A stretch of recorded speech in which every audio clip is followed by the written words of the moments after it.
से कटावलू ह सबजी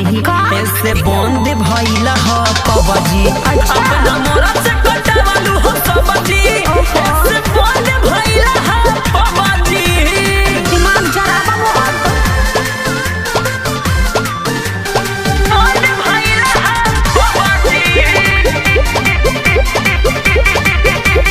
पबजी मिलजुल के काम कइला में का बाबे बोली दिक्कत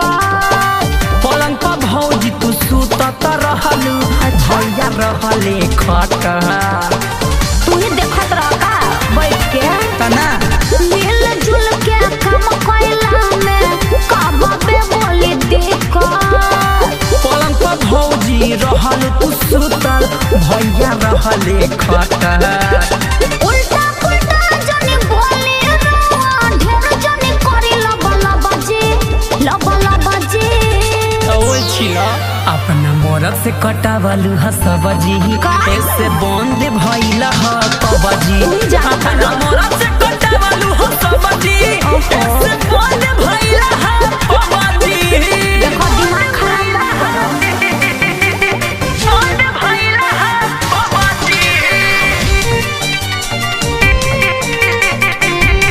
बंद भइला ह पबजी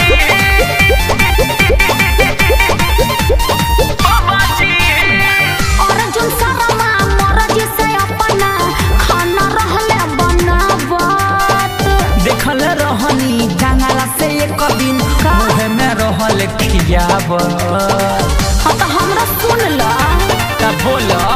अर्जुन शर्मा मरजी से अपना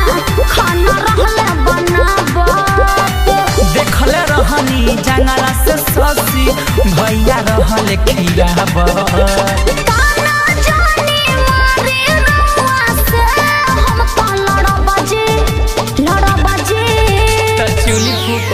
अपना मोरब से कटावलू ह सबजी